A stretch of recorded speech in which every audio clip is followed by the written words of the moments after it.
नमस्कार दोस्तों, स्वागत करता हूं आप सबको बीएन क्लास में। तो यहाँ पे इस वीडियो में हम लोग डिस्कस करने वाले हैं कॉन्स्टिट्यूशन ऑफ इंडिया का जो क्वेश्चन है, एमसीक्यू क्वेश्चन हम डिस्कस करेंगे यहाँ पे। और इससे पहले मैंने पार्ट 1 अपलोड कर दिया है, ये पार्ट 2 है। और एक रिक्वेस्ट, अगर आप चैनल में पहली बार विजिट कर रहे हैं तो चैनल को सब्सक्राइब करके बेल आइकन को प्रेस करना ना भूलें आने वाला वीडियो के नोटिफिकेशन पाने के लिए। तो वीडियो को स्टार्ट करते हैं। पहला क्वेश्चन आपको यहाँ पे जैसे दिख रहा है, पहला क्वेश्चन है the tenure of president of India is. जब प्रेसिडेंट इलेक्ट होते हैं पहली बार तो कितना साल तक उनका टेन्यूर रहता है, कितना साल तक वो पावर में रहते हैं। ऑप्शन में दिया है 3 years, 4 years, 5 years and 6 year. ये बहुत इजी क्वेश्चन है, कॉमन क्वेश्चन है।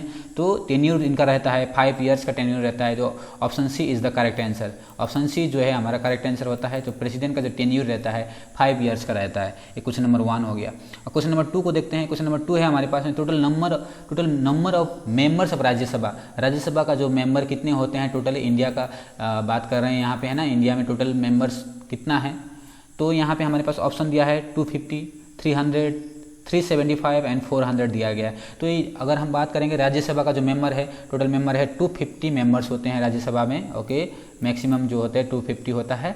तो ऑप्शन ए करेक्ट आंसर है इसका। तो क्वेश्चन नंबर 3 पे जाते हैं। इसके बाद क्वेश्चन नंबर 3 है the tenure of the member of Rajya Sabha. Rajya Sabha के जो मेंबर होते हैं उनका टेन्यूर कितना का होता है, कितना साल तक वो पावर में रहते हैं। 3 years, 4 years, 5 years and 6 year. जो राज्यसभा का जो मेंबर होते हैं, है ना, वो उनका टेन्यूर्स रहता है 6 ईयर का। उनका कितना टेन्यूर्स रहता है, 6 ईयर है। ये आप याद रखेंगे। राज्यसभा का जो मेंबर्स होते हैं उनका टेन्यूर रहता है 6 ईयर का। ये क्वेश्चन नंबर 3 हो गया।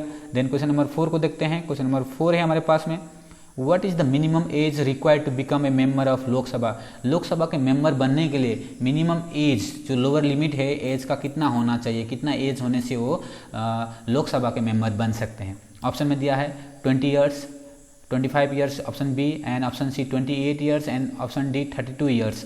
तो यहाँ पे अगर आपको लोकसभा का मेंबर बनना है तो मिनिमम एज रिक्वायरमेंट है 25 इयर्स। ओके, 25 साल का होना जरूरी है minimum. That is lower age limit जो है 25 इयर्स होना चाहिए। ऑप्शन बी इसका करेक्ट आंसर है। ठीक है, ऑप्शन बी करेक्ट है, आंसर है। लोकसभा का मेंबर बनने के लिए 25 साल का होना जरूरी है। देन क्वेश्चन नंबर 5 को देखते हैं। When was the first election general election of India held. तो सबसे पहली बार इलेक्शन कब हुआ था इंडिया में, तो हमारे पास ऑप्शन दिया है 1949, 1950, 1955 एंड 1952। हमारे पास 4 ऑप्शन है। इसमें से सबसे पहली बार जो इलेक्शन हुआ था वो 1952 में हुआ था। सबसे पहला वाला इलेक्शन जो हुआ था इंडिया में 1952 में हुआ था। तो क्वेश्चन नंबर 5 हो गया। देन 6 को देखते हैं। क्वेश्चन नंबर 6 है हमारे पास में who can call the joint session of parliament. Parliament का जो जॉइंट सेशन होता है वो कौन बुला सकता है। Speaker of Lok Sabha, speaker of Rajya Sabha, speaker of state assembly, chairman of legislative council. तो यहाँ पे 4 ऑप्शन है।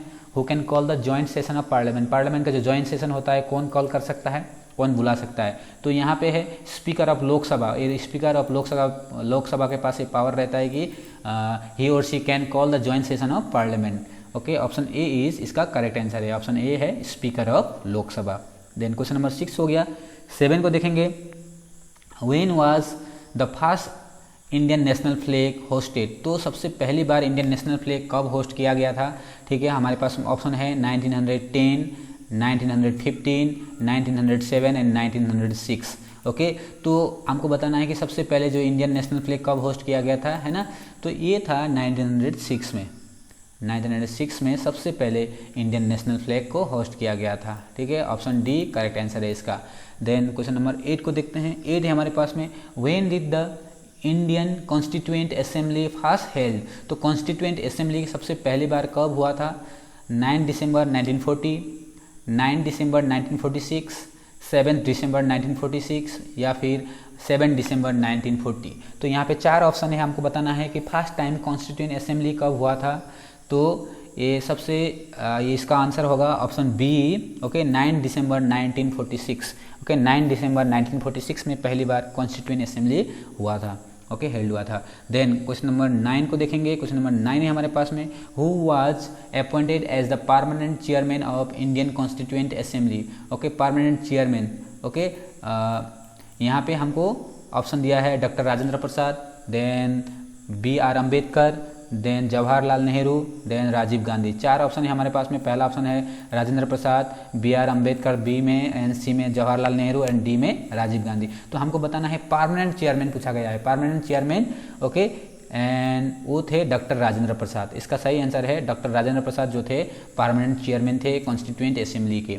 ठीक है, ये हो गया question number 9। Then question number 10 को हम देखेंगे। क्वेश्चन नंबर 10 है हमारे पास में, what is the tenure of governor of A state. State governor जो होते हैं, स्टेट के जो गवर्नर होते हैं, उनका टेन्यूर कितना होता है, वो कितना साल तक पावर में रहते हैं। ठीक है, तो हमारे पास ऑप्शन दिया है 4 years, 5 years, 6 year and 7 years.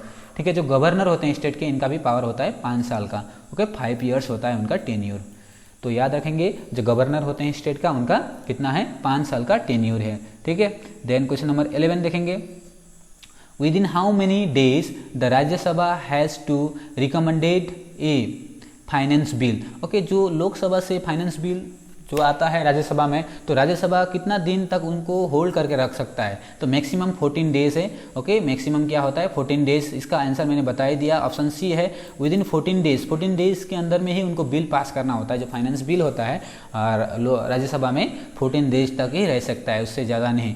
तो उसी के अंदर में उनको क्या करना होता है, फाइनेंस बिल पास करना होता है। ठीक है, ये है क्वेश्चन नंबर 11। देन ये हमारे पास आंसर था विद इन 14। तो यहाँ पे मैंने 11 क्वेश्चंस को डिस्कस किया। इससे पहले भी मैंने वीडियो में डिस्कस किया और आने वाला वीडियो में भी मैं डिस्कस करूँगा। ओके, तो अभी भी मैं आपको बता रहा हूँ, पहली बार अगर विजिट कर रहे हैं तो चैनल को सब्सक्राइब कर लीजिए, बेल आइकन को प्रेस कर लीजिए, आने वाला वीडियो का नोटिफिकेशन आपको पहले मिल जाएगा। अभी के लिए इतना ही। Thank you for watching, God bless you.